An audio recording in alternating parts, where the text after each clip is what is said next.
दोस्तों SSC GD का exam चल रहा है और इस एग्ज़ाम में काफ़ी सारे प्रश्न रिपीट भी हो रहे हैं। एसएससी का एग्ज़ाम का ट्रेंड ही यही है क्वेश्चन को रिपीट करना, और ये क्वेश्चन ऐसा नहीं है कि केवल जीडी में ही पूछे जाएंगे, किसी भी एग्ज़ाम में पूछे जा सकते हैं। तो इसका मैंने 12 से लेकर 14 जनवरी तक का एग्ज़ाम का पीडीएफ कलेक्ट किया था, जिसमें से पहला पार्ट मैं आपको दे चुका हूँ और पूरा पीडीएफ अपने टेलीग्राम चैनल पर सेंड कर दूँगा, एक साथ सेंड कर दूँगा, आप टेलीग्राम को ज्वाइन कर लीजिएगा। चलिए अब हम वीडियो को शुरू करते हैं। मानव शरीर के कौन सी ग्रंथि शरीर के तापमान को नियंत्रित करती है? तो हाइपोथैलेमस ग्रंथि जो है मानव शरीर के तापमान को नियंत्रित करती है। चूहे मारने के लिए किसका उपयोग किया जाता है? तो जिंक फॉस्फाइड का उपयोग किया जाता है। पाचित खाना अवशोषित किया जाता है किस आंत के द्वारा? क्षुद्रांत्र के द्वारा, जिसको छोटी आंत कहते हैं।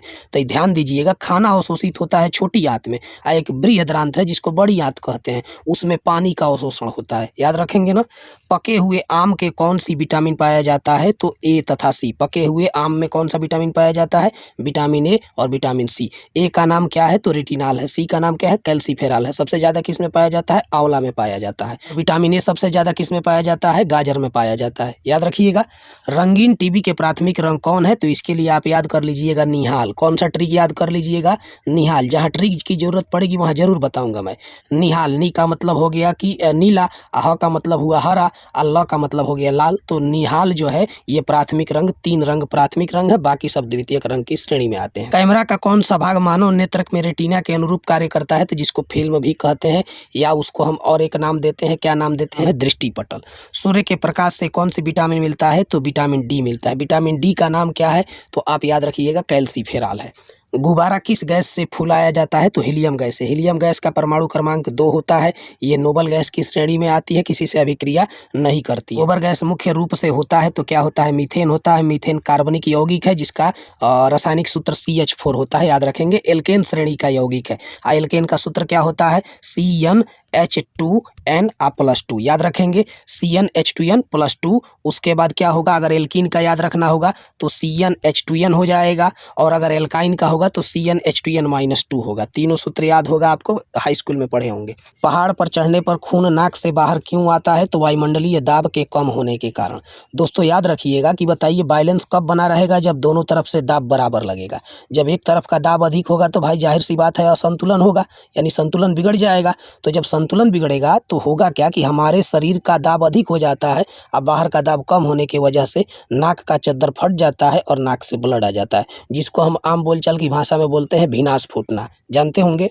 एक खींचे हुए रबर बैंड में किस तरह की ऊर्जा होती है? तो स्थितिज ऊर्जा होती है। गतिज ऊर्जा गति करने वाले वस्तु में पाई जाती है, और स्थितिज ऊर्जा जो किसी विशेष स्थिति में हो, उस स्थिति में उसके अंदर स्थितिज ऊर्जा पाई जाती है। सबसे चमकदार तारा कौन है? तो साइरस तारा है। नोबेल गैस कहलाती है कौन? हीलियम। हीलियम का संकेत कितना होता है? He। इसका परमाणु क्रमांक कितना होता है? 2। भैया मेरे 6 नोबेल गैसें हैं, एक नहीं है, केवल हीलियम नहीं है, कुल मिला के कितने हैं? 6 है। इसके लिए बहुत अच्छा आपको तरीका बता रहा हूँ। हे निशा अड़कर जिंदा रहना। क्या याद रखेंगे? मान लीजिए कोई लड़की है जिसका नाम है निशा, तो भाई आप उसको दुआ दीजिए। दुआ दीजिए, क्या कहिए कि हे निशा अड़ के जिंदा रहना। हे निशा अड़कर जिंदा रहना। तो हे का मतलब हो गया हीलियम। हे का मतलब क्या हो गया? हीलियम। और निशा का मतलब हो गया नियान। अड़ का मतलब हो गया आर्गन। कर का मतलब हो गया क्रिप्टान।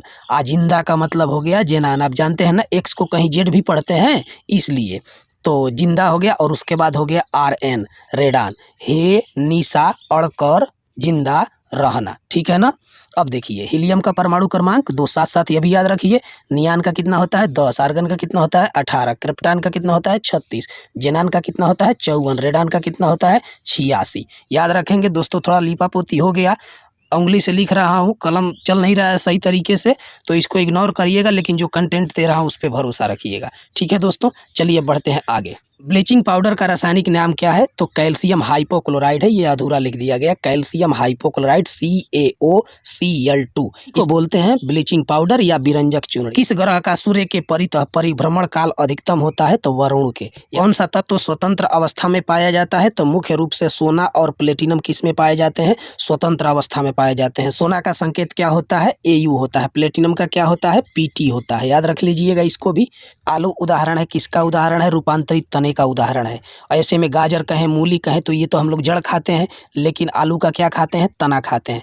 तना खाने वाले सब्जियों का नाम याद करने के लिए तरीका देखिए दोस्तों, क्या याद रखना है, एक सेंटेंस गाना याद है ना आपको, हद कर दी आपने, क्या याद रख लेंगे, हद कर दी आपने, बस ये याद रखिएगा।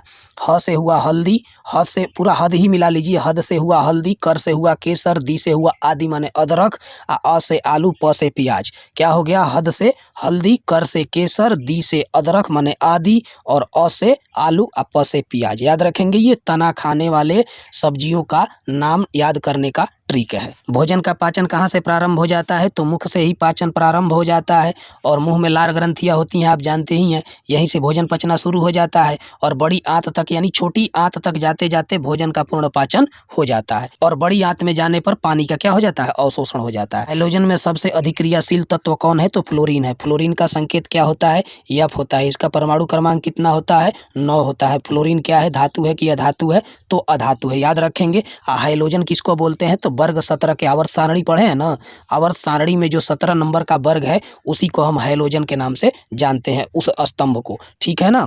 अब याद रखिए कि हैलोजन को भी याद करने का तरीका आपको मैं बता देता हूं। आपको इसी के लिए क्या याद करना है, fool cool but I attractive. English में एक सेंटेंस याद कर लीजिए, fool cool but I attractive. दोस्तों लिखने में असक्षम हूँ इसलिए नहीं लिख पा रहा हूँ, लिखा नहीं पा रहा, लिपापोती हो जा रहा है, तो सुनिए, फूल कूल बट आई अट्रैक्टिव। फूल का मतलब हुआ फ्लोरीन, कूल का मतलब हुआ क्लोरीन, अब पट का मतलब हुआ ब्रोमीन, ठीक है। उसके बाद आई का मतलब हुआ इंडियम, अट्रैक्टिव का मतलब हुआ एंटीमनी। फूल कूल बट आई अट्रैक्टिव जो 17 नंबर वाले हैलोजन तत्वों को याद करने का ट्रिक है। वाट को प्रकट कर सकते हैं जूल प्रति सेकंड में। सबसे पहले तो ये याद रखिए कि वाट है क्या, तो शक्ति को नापने का मात्रक है वाट। शक्ति का मात्रक क्या होता है, एसआई मात्रक है वाट। और शक्ति बराबर सूत्र जानते हैं क्या होता है, P बराबर W बट्टा टी। P बराबर W बट्टा टी। P मतलब पावर, W मतलब कार्य, और T मतलब समय, यानी कि शक्ति बराबर कार्य बट्टा समय होता है। तो यहाँ कार्य का मात्रक कितना होगा, जूल। बोलिए, कार्य का मात्रक कितना होगा, जूल। और समय का मात्रक क्या होगा, सेकंड। तो बस यहीं से तो आता है जूल प्रति सेकंड। अगला क्वेश्चन ये है कि आलू किस कुल का है, तो सोलोनेसी कुल का है। किस कुल का है, ऐसे अलग अलग सब्जियों का कुल भी होता है, मैंने खानदान कह लीजिए, तो ये सोलोनेसी खानदान का आलू है। चलिए दोस्तों, इसके आगे का पार्ट अभी नेक्स्ट वीडियो में हम लोग देखते हैं। समझाने के चक्कर में थोड़ा सा वीडियो लंबा हो जा रहा है। अगला पार्ट अभी जल्द ही अपलोड कर रहा हूँ, तब तक इस वीडियो को आप लोग देख लीजिए 1-2 बार। अब पूरा आप लोग वीडियो देख नहीं रहे हैं, अगर 4 मिनट का बना रहा हूँ तो 1 ही मिनट देख रहे हैं। जिनको जरूरत है उनके पास नहीं पहुंच पा रहा है वीडियो, तो दोस्तों आप लोगों से हाथ जोड़ के रिक्वेस्ट है कि जिनको जरूरत है उनके पास कम से कम सेंड कर दीजिए, जो भी आपके जान पहचान के एसएससी जीडी की तैयारी करने वाले हैं। केवल एसएससी के लिए ये जीके महत्वपूर्ण नहीं है, जीके बदलता नहीं है। ऐसा नहीं है कि आलू किस कुल का है तो दूसरे सीजीएल के एग्जाम में ऐसा नहीं है कि वो किसी दूसरे खानदान का हो जाएगा, यही रहेगा। तो ठीक है दोस्तों, चलिए मिलते हैं किसी और वीडियो